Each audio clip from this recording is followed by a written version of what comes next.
She looked me dead in the eye one night and said, "I need time to heal, Daniel. No intimacy. Not until I feel like myself again." First, I thought she was brave for admitting that. Vulnerable. Honest. So I nodded, held her hand and said, "Take all the time you need, Emma. I'll wait. Because that's what love does, right? It waits." But if I'd known what was really behind those words, I would have walked away that night instead of waiting like a fool. We'd been married 5 years. Our marriage wasn't perfect, but it was real.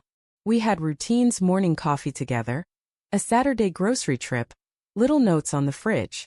We laughed, argued, made up, and built something that felt strong. Or so I thought. But about 8 months ago, things started to shift.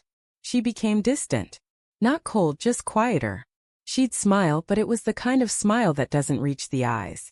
When I reached out to hug her, she'd turn slightly, pretending she was busy. When I kissed her, she'd give me her cheek. Then one night, while we were in bed, she turned away and whispered, "Daniel, I just can't. I feel broken inside. I need to heal myself first." I asked her what she meant. She said it wasn't me. That she just didn't feel connected to herself.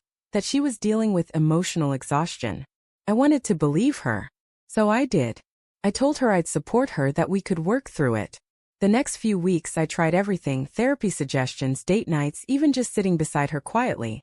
But she withdrew further. She'd go on long walks alone, start staying late at work, spend hours scrolling her phone in another room. Something in me started to ache. You know that feeling when the person you love is right there, but it feels like they've already left? One night, I walked into the kitchen around 11 p.m. and heard her giggling on the phone. A sound I hadn't heard in months. Her laughter used to fill the house, and now suddenly it was back. But not for me. When she noticed me standing there, she froze, locked her screen and mumbled, "It's just a friend from work. He's going through a tough time." I wanted to believe her, but my gut twisted. Still, I didn't want to be that paranoid husband. I told myself, she said she needed to heal, maybe this friend was helping her do that. Weeks passed and she grew more secretive. Her healing looked a lot like distance. She started dressing up for work again, wearing perfume she hadn't touched in months. When I complimented her, she just said, "It feels nice to look good for myself again." I smiled, but my heart sank. Then one evening she came home late, too late. Her hair was messy, her lipstick faintly smudged. She said she'd gone for drinks with coworkers. I asked, "Was he there too?" "That friend you mentioned." She stiffened. "Daniel, don't start. This is exactly why I can't heal. You don't trust me."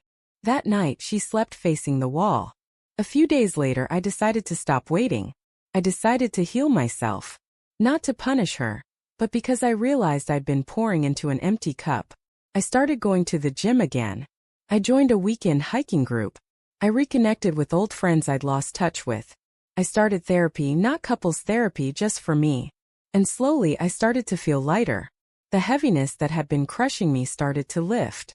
Then came the night everything broke. Emma left her laptop open on the kitchen counter. I wasn't snooping, I swear. But when I went to close it, a message notification popped up. It was from him. "Last night was amazing. I think I've finally found my peace with you." I stood there, staring at the screen as my whole body went cold. My hands shook. I opened the thread. Hundreds of messages. Flirty, romantic, intimate. Pictures. Voice notes. All dated from around the same time she told me she needed to heal. That's when I realized she wasn't healing herself. She was healing with him. When she came home that night, I was sitting at the table with her laptop in front of me. She froze when she saw my face. "Emma," I said quietly, "did you heal?" Her face went pale. "Daniel, please, I can explain." "Don't," I said, voice shaking. "You said you needed time. You said you were broken. You said no intimacy, no closeness because you were finding yourself. But all this time, you were just finding him." She burst into tears, begging me to listen, saying it wasn't what it looked like, that she'd felt lost and he'd helped her feel alive again. I just sat there, numb. After years of love, after all the patience, all the waiting, all the nights I held back my own needs because I thought she was struggling, this was her healing. I stood up, walked past her and said, "Then I guess I healed too. Just without you." And I meant it. I packed a small bag that night and stayed at a friend's place. She called, texted, showed up at my door crying. But something inside me had shifted. I was done waiting for someone who already left. Months passed. I didn't rush to hate her. I didn't badmouth her. I just let go. I rebuilt my life piece by piece. Started running in the mornings. Took a solo trip. Met new people. And one day I realized I could breathe again, really breathe. Last I heard, she'd broken up with the guy. She sent me an email once saying, "I finally understand what I lost. I hope you've healed." I didn't reply. Because she was right, I had healed. Just not the way she thought I would. And that's the thing about love, sometimes the person who breaks you is the same one who teaches you how to rebuild. But when I look back now, I don't feel anger anymore. Just peace.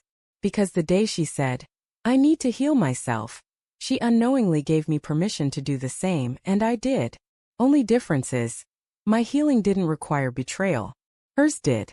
And that's why when people ask if I'd ever take her back, I just smile and say, no, I've already healed without her.